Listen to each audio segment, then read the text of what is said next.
Welcome back to this very momentous episode of Let's Dissect Papers, Please. Episode 4, I believe, if my count serves correctly. So, I have to tell a quick story so you understand the decision I'm about to make. Well, you don't need it to understand, but I want to explain anyway.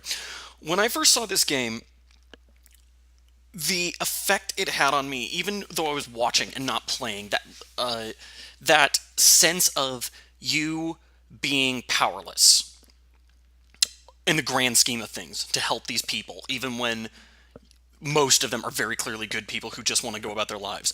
The sense of having to deny people because you have rules you need to follow, and if you don't follow those rules, you could lose the job slash not get paid. Phone's going off, and end up, your family might end up starving out on the streets because of that. But they don't know that. The people on the other side of the counter don't know that. They just see you as part of the faceless government machine that's stopping them from getting to see their son or making it to their bus or not letting them through with their immigration papers so that they can move to their new home.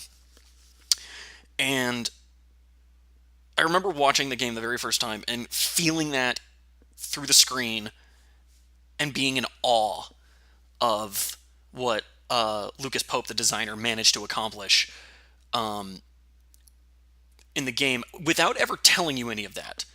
Your character, despite having some vague character traits, never expresses that. You never see the stress, you never see it because he puts you in their position and you are the character.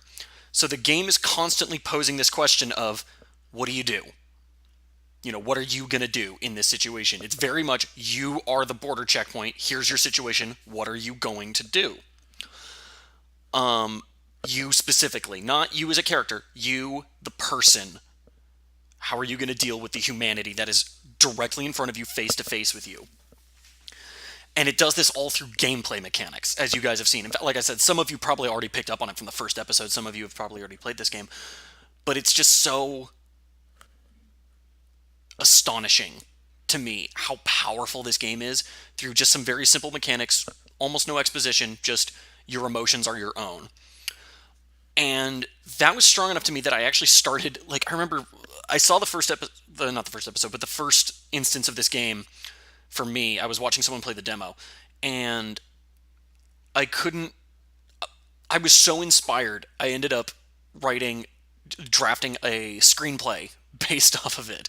Because that's what I do when I get inspired, is I start writing stuff, whether it's designing a game or something similar. And it's half finished because I don't know how the game ends, and so the ending I have planned for the screenplay may not make any sense if I don't see the ending of the game. But I wanted to wait to finish the game for this show, and I had to wait to have the equipment for the show, and so on and so forth. So it's part of the reason I'm doing this. But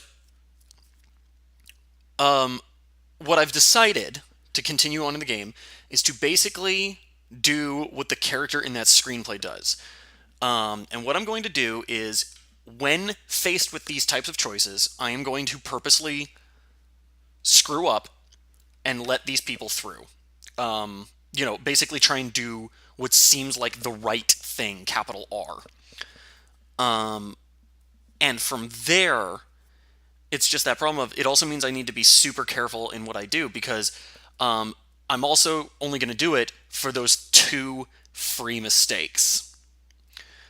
After which, any mistakes are accidental, and I'm going to be it's just that thing of, if someone comes up to me after that looking for help, it's like, you weren't one of the lucky ones. I'm sorry, which is actually one of the lines in the screenplay I wrote, where it's just, yeah, I'm sorry, you weren't one of the lucky ones.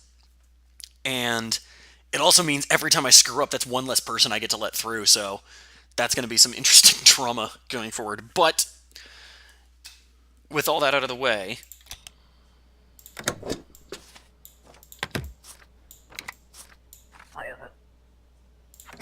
oh, what the? I got a thingy.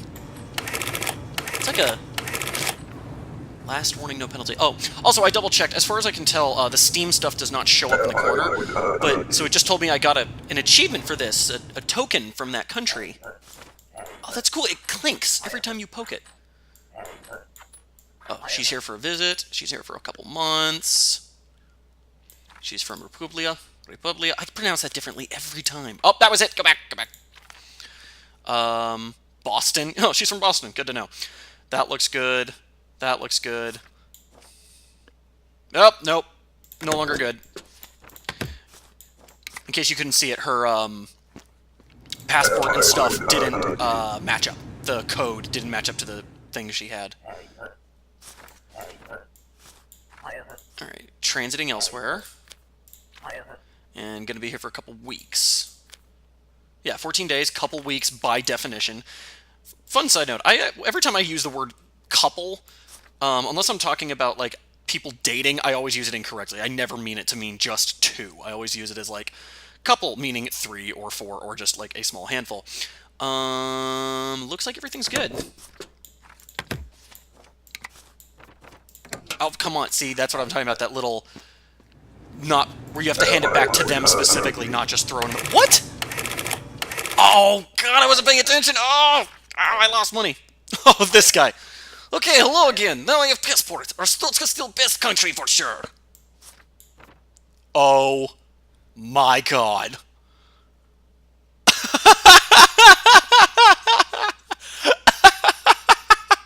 Cobra Stan? Gender, men. From best for... Oh, my God. 1, 2, 3, 4. Okay. Oh, you are... Okay, I'm going to give him the courtesy of pointing out why he's not allowed in, of... Just... Oh, God. I like how... I wonder if, like, what I point out is wrong will, like, tells him what to fix next time.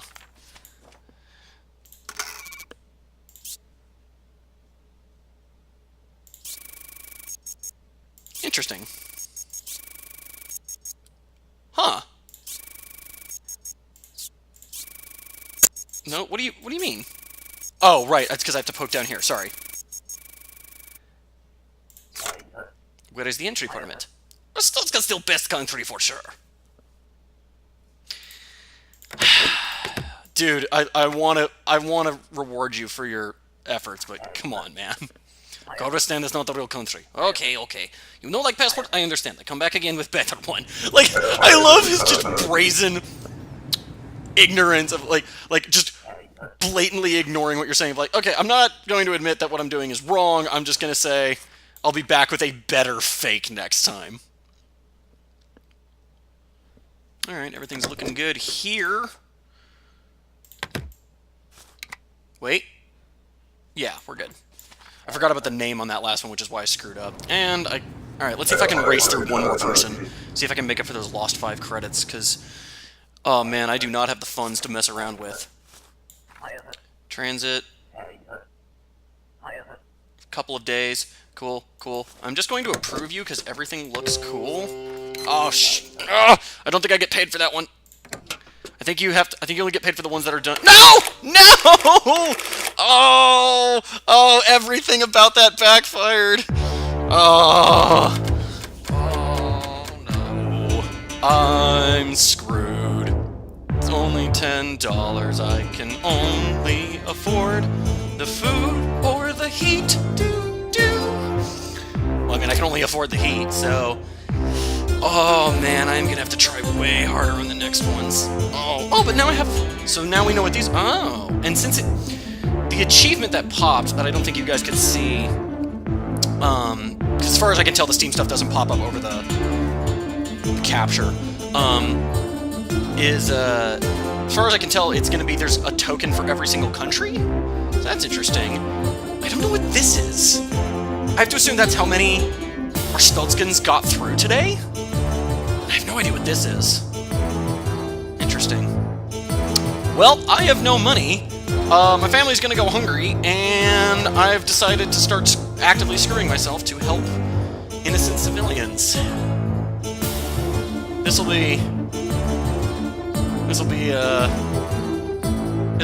is either just gonna be fast road to tragedy or one of those like Oscar-worthy noble sacrifices.